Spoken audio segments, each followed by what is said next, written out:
SSC পরীক্ষা তো শেষ, এখন করণীয় কি? চলো একটা প্রপার গাইডলাইনের মাধ্যমে তোমাদের প্রশ্নের উত্তর দেওয়া যাক। এই ভিডিওতে আমি বলবো তোমার এসএসসি এবং কলেজে ভর্তি হওয়ার আগে যে লম্বা একটা ছুটি পাও, এই ছুটির মধ্যে তোমার পড়তে হবে কিনা, পড়তে হলেও কি কি পড়তে হবে, এইগুলা কোথা থেকে পড়বা এবং এই পড়াগুলোর উপকারিতা কি, সবগুলো আজকের ভিডিওতে কভার করবো। তো চলো শুরু করা যাক। তো এগুলা শুরু করার আগে আমি 1 মিনিট একটু আলোচনা করে নিই। সেটা হচ্ছে, তোমরা যখন এসএসসি শেষ করো, মানে এসএসসি শেষ করার পরে আনুমানিক একটা 1.5 মাসের ছুটি পাও। এক্স্যাক্টলি কত দিনের ছুটি পাও এটা ঠিক আমার মনে নাই, বাট আনুমানিক এমন তো একটা টাইম পাও তোমার কলেজ স্টার্ট হওয়ার আগ পর্যন্ত। এখন অনেকে বলে কি যে, অনেকে বলতে আমিও একমত যে রেস্ট নিতে হবে, কেননা এসএসসি থেকে যখন তুমি সায়েন্স নিয়ে পড়ছিলা, তো এই সায়েন্স নিয়ে পড়ার সময় তোমার যে প্রেশার ছিল তার কয়েক গুণ বললে বেশি হবে, অনেক অনেক গুণ তোমার কলেজে প্রেশার থাকে। বলতে গেলে কেমন প্রেশার ভাইয়া, তুমি খাইতে গেলেও মনে হবে যে তোমার টাইম ওয়েস্ট হচ্ছে। তুমি যদি সায়েন্স নিয়ে পড়ো এন্ড তোমাদের যেহেতু ফুল সিলেবাস, প্রচুর প্রেশার তোমার কলেজে আসবে। তো এই যে ছুটি, এইটা তোমার কলেজের যে 2 বছর প্লাস অ্যাডমিশন, এই 2 বছর অ্যাডমিশন, এই দুইটার আগে এইটাই তোমার লাইফের বৃহত্তম ছুটি। এখন এই ভ্যাকেশনটা তুমি কিভাবে কাটাবা? যেহেতু এরপরে আর তুমি কোনো ছুটি পাবা না, তো এটা তোমার রেস্ট নিয়ে কাটা লাগবে। বাট তুমি যদি এই 1.5 মাস একেবারেই পড়ালেখা থেকে ডিটাচ থাকো, একেবারেই অলস ভাবে থাকো, তোমার মধ্যে একটা জড়তা সৃষ্টি হবে। ফলশ্রুতিতে তুমি যদি কলেজে পড়ালেখা জাস্ট মানে ক্লাস যখন শুরু করবা, তোমার মধ্যে এই 1.5 মাসের অলসতা বা জড়তা থাকবে, এবং ওই জড়তা কাটতে তোমার আরো 1 মাস সময় লাগবে। ওই 1 মাসে দেখা গেল তোমার কোনো ফ্রেন্ড 2টা 3টা চ্যাপ্টার করে সব বই শেষ করে ফেলছে, তখন তোমার কনফিডেন্স হয়ে যাবে লো। এই জন্য এই 1.5 মাস রেস্ট নাও, বাট দিনে অন্তত 2 বা 3 ঘন্টা তুমি এইচএসসির পিছনে দাও, রেস্ট নাও। 24 ঘন্টার মধ্যে 20 ঘন্টা রেস্ট নাও, আর 2-3 ঘন্টা তুমি এইচএসসির বইয়ের পিছে দাও। এখন এই 1.5 ঘন্টা বা 2-3 ঘন্টা দিবা কোন সাবজেক্ট গুলার পিছে দিবা, কোন ইউনিট গুলার পিছে দিবা, এগুলা আমি বলছি। তো চলো এবার আমি বলি যে কি কি করতে হবে আমাদের। তো আমি যদি এইচএসসির কথা বলি, তোমাদের যারা সায়েন্স আছে ওটা দেখে আমরা যে সাবজেক্ট গুলা নিয়ে বেশি চিন্তিত থাকবো সেটা হচ্ছে আমাদের ফিজিক্স, কেমিস্ট্রি অ্যান্ড ম্যাথমেটিক্স, অর্থাৎ আমাদের যে হায়ার ম্যাথ আছে। এবং এর পাশাপাশি আমাদের গ্রুপ সাবজেক্টের পাশাপাশি আমি আর একটা সাবজেক্টের কথা বলবো যেটা তোমার এসএসসির সাথে একেবারেই মিল থাকবে না, সেটা হচ্ছে ভাইয়া আইসিটি। তো আইসিটিটা একেবারেই কলেজের আইসিটি তোমাদের কাছে নতুন লাগবে, তো আইসিটি সম্পর্কে আমাদের একটু ধারণা লাগবে। তো আইসিটির কোন ইউনিটে তোমার পড়তে হবে বা কি ধারণা লাগবে সেটা আমি বলে দিচ্ছি। এখন এই তো আমাদের মেইন মেজর সাবজেক্ট, আমাদের মেজর সাবজেক্ট কিন্তু 3টা, পাশাপাশি বায়োলজি আছে। বাট বায়োলজিটা কি, তোমরা যখন এসএসসি তে যেইভাবে পড়ছো বায়োলজি, ওইখানেও সেইভাবে পড়তে হবে, এবং এটা জানো যে মুখস্থ নির্ভর পড়া, ওইটা তোমরা বুঝবা কিভাবে পড়তে হবে। বাট এইটা তুমি এই ছুটির মধ্যে আমি চাই এই 3টা সাবজেক্ট পাশাপাশি আইসিটির একটা ইউনিট শেষ করতে হবে আমাদের। এবং এইটা আমি তোমার অ্যাডভাইস দিতেছি না, এটা তোমার মাস্ট করা লাগবে। তোমার এখনকার সময় কি, তুমি যদি গ্রাম অঞ্চলে থাকো, তুমি দেখবা যে শহর অঞ্চলে যখন কলেজে ভর্তি হবা, দেখবে ওরা অনেক অ্যাডভান্স, ওরা আগে থেকে অনেক পড়ছে। তুমি পারবা না এমনটা না, তুমি যখন কলেজ যাবা তখনও তাদের পেস ধরে নিতে পারবা, বাট তোমার ওই সময় কনফিডেন্স কি কম থাকবে। তো তুমি আগে থেকে যদি বই সম্পর্কে ধারণা থাকে, কয়েকটা ইউনিট পড়ে যেতে পারো, তোমার কনফিডেন্স ভালো থাকবে, কলেজের শুরুর দিকের এক্সাম গুলোতে ভালো একটা পজিশন করবা।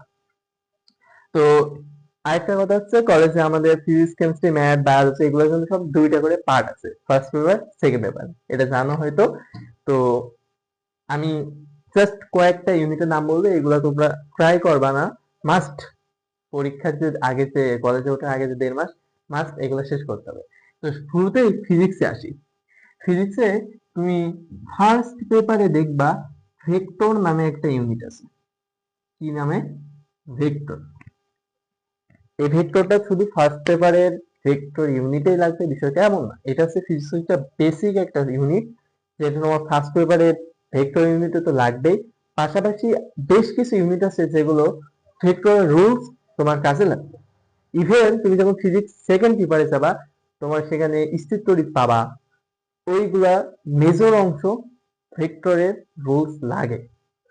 সো এইটা একটা বেসিক সিস্টেম, এবং শুধু ফিজিক্সের সীমাবদ্ধ না, এটা তুমি হায়ার ম্যাথেও ভেক্টর নামে একটা অধ্যায় আছে, তুমি যদি ফিজিক্সের ভেক্টরটা ভালোভাবে পড়ো হায়ার ম্যাথের ভেক্টরটা হয়ে যায়। তো বুঝতে পারছো ভেক্টর কিন্তু একটা বেসিক একটা ইউনিট, এবং এটা শুধু ফিজিক্সের একটা ইউনিট না, অনেকগুলো ইউনিটে তোমার কাজে লাগবে। পাশাপাশি ম্যাথেরও একটা ইউনিট আছে ভেক্টর নামে। তো বুঝতে পারছো ভেক্টর আমাদের মাস্ট করা লাগবে। আপাতত একটা ফিজিক্সে করো, এরপরে কেমিস্ট্রিতে তুমি একটা ইউনিট করতে পারো, সেটা হচ্ছে ফার্স্ট পেপারের সেকেন্ড ইউনিট, সেটা হচ্ছে গুণগত রসায়ন।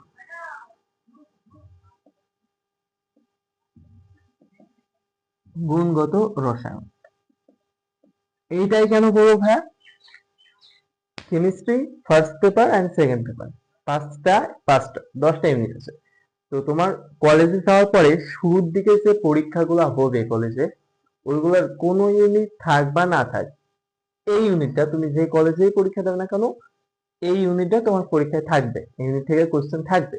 তো তুমি আগে থেকে যদি ইউনিটটা করে থাকো, এবং কলেজে শুরু হওয়ার মুহূর্তে স্যাররা যখন ইউনিটটা করাবে, তোমার কনফিডেন্সটা কোন লেভেলে যাবে তুমি একবার ভেবে দেখো। আর আসে হায়ার ম্যাথ। হায়ার ম্যাথে একটা ইউনিট না করলে তুমি বিপদে পড়বা, এন্ড তোমার টাইম লস হবে। এই ছুটির মধ্যে যদি ঠান্ডা মাথায় ইউনিট করতে না পারো, ওই কলেজে যে যখন প্রেশার থাকবে অনেকগুলা, তখন কিন্তু তুমি পস্তাবে। সেটা হচ্ছে আমাদের সবচেয়ে সবচেয়ে কি সহজ নাকি ট্রিগোনোমেট্রি, বা ত্রিকোণমিতি যাই বলো, আমাদের সবচেয়ে সহজ ইউনিট না? এইচএসসি তে অনেক অনেক অনেক স্টুডেন্ট এই চ্যাপ্টারটাকে ভয় করে। কেন করে জানি না, আমার কাছে পার্সোনালি এটা খুবই ইজি লাগে। বাট এই যে একটা ত্রিকোণমিতি অধ্যায়, এটা যখন তুমি শেষ করবা, ওই অধ্যায়ের মধ্যে কিন্তু এর অ্যাপ্লিকেশন শেষ না। তুমি যখন ফার্স্ট পেপারের দুইটা ইউনিটের নাম হয়তো ইতিমধ্যে শুনছো, সেটা আছে যোগজীকরণ, অন্তরীকরণ। মোস্ট অফ দি স্টুডেন্ট এই দুইটা অধ্যায়কে ভয় পায়, আর ওই দুইটা অধ্যায় করার জন্য এই ত্রিকোণমিতির কনসেপ্ট খুব ভালোভাবে ক্লিয়ার থাকা লাগবে। তুমি যদি ত্রিকোণমিতি ভালো পারো, ফার্স্ট পেপারের সবচেয়ে কঠিন দুইটা চ্যাপ্টার তোমার কাছে সহজ লাগবে। ইভেন তুমি যখন হায়ার ম্যাথ সেকেন্ড পেপারে যাবা, ওখানে ইনভার্স ত্রিকোণমিতি নামে একটা অধ্যায় পাবা, ত্রিকোণমিতিক অনুপাত নামে একটা অধ্যায় পাবা, সেখানেও ত্রিকোণমিতি কাজে লাগবে। তো আমি সেই ইউনিটগুলোর নামই বলছি যে ইউনিটগুলা বেসিক চ্যাপ্টার, অর্থাৎ এই চ্যাপ্টার গুলোর উপর যদি তোমার ভালো দক্ষতা না থাকে, তুমি অন্য চ্যাপ্টার গুলোতে ল্যাকিং এ পড়বা, অন্যদের থেকে পিছিয়ে পড়বা, এক্সামে ভালো করবা না, তোমার কনফিডেন্স কমে যাবে। তো এই বেসিক চ্যাপ্টার গুলো মাস্ট মাস্ট শেষ করেই কলেজে যাওয়া লাগবে। এন্ড যদি সময় থাকো, মানে এইটা শেষ করার পরেও যদি তোমার হাতে সময় থাকে, তুমি শুরু করতে পারো স্ট্রেট লাইন, বা যেটাকে আমরা সরল রেখা বলি।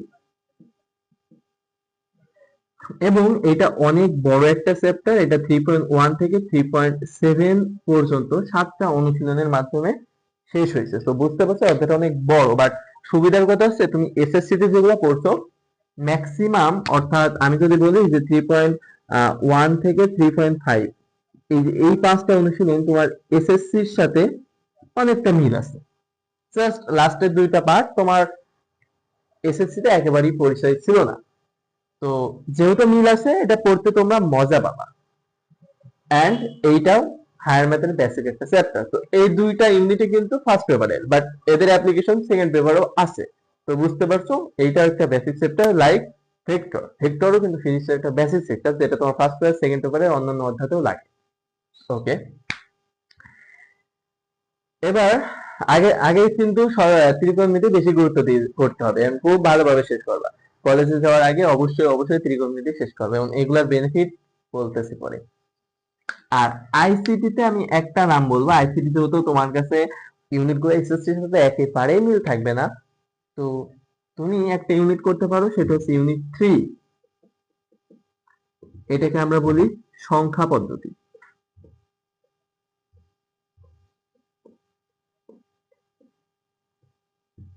তো এই ছিল মোটামুটি ফিজিক্স, কেমিস্ট্রি, ম্যাথ এবং আইসিটির বেসিক কিছু চ্যাপ্টার। এইগুলা তুমি শেষ করতে পারবা এই টাইমে, ইজিলি শেষ করতে পারবা। আমি তো বললাম তুমি এনজয় করো, 2 ঘন্টা বা 3 ঘন্টা পার ডে এইগুলার পিছিয়ে দাও, তাহলে দেখবা ওই 1.5 মাসে তুমি 1 2 3 4 5টা ইউনিটে শেষ করতে পারবা। এন্ড এই 5টা ইউনিট যখন তুমি শেষ করবা, এবার যদি আমি বেনিফিটে আসি, যে বেনিফিট তুমি এক্সামে যাবা, কলেজে যাবা, কলেজের শুরুর দিকেই 1 মাস 1.5 মাস ক্লাসে কি হবে, এক্সাম দিবে, কলেজ নিচ থেকে কিছু এক্সাম নেয়। তো এক্সাম গুলোতে দেখবা এই যে ইউনিট গুলা, এই ইউনিট গুলা থেকেই প্রশ্ন করবে, কারণ এগুলো বেসিক সেটটা তোমার যে কলেজে পড়ো শুরুতে এই ইউনিট গুলাই পড়ানো হয় এবং হবে, এটা মাস্ট। তো এইগুলা থেকে যখন তুমি এক্সাম দিবা, এন্ড ইভেন তুমি যেহেতু কলেজে যাওয়ার আগে এগুলো সম্পর্কে ধারণা পাইতেছো এন্ড শেষ করে যাইতেছো, তুমি ওই এক্সাম গুলোতে কি ভালো করবা। একদম কলেজে যে একটা এক্সামে যখন তুমি ভালো করবা, তোমার কনফিডেন্স তোমার কনফিডেন্স অন্য লেভেলে চলে যাবে। তুমি ফ্রেন্ডের মধ্যে একটা ভালো ছাত্র হিসেবে পরিচিতি লাভ করবা, স্যারদের কাছে ভালো হবা, ইভেন যেখানে প্রাইভেট পড়ো সেখানে স্যাররাও তোমার চিনবে, এবং এইগুলো তোমার পরবর্তী 2 বছরের জন্য খুবই হেল্পফুল। আমি মেইনলি এই চ্যাপ্টার গুলো শেষ করতে বলছি এই কনফিডেন্সের জন্য, যেন তোমার কলেজের শুরুর দিকে কনফিডেন্সটা হাই থাকে আর পড়ালেখার উপরে মনোযোগটা ঠিক থাকে। আরেকটা গুরুত্বপূর্ণ বিষয়, যেহেতু এইচএসসি তে ফিজিক্স, কেমিস্ট্রি, ম্যাথ, বায়োলজি 2টা করে পার্ট আছে, ফার্স্ট আর সেকেন্ড। তো তুমি যখন এই ইউনিট গুলো শেষ করবে 1.5 মাসে, যখন তোমার একটা আইডিয়া হবে বই সম্পর্কে, যে আমার বইতে কি কি ইউনিট আছে, একটা ইউনিট পড়তে কেমন টাইম লাগে, আমাদের হাতে 2 বছরে যদি সবগুলো শেষ করতে হয় তাহলে একটা ইউনিটে কেমন টাইম দিতে হবে, এইগুলো ধারণা হবে।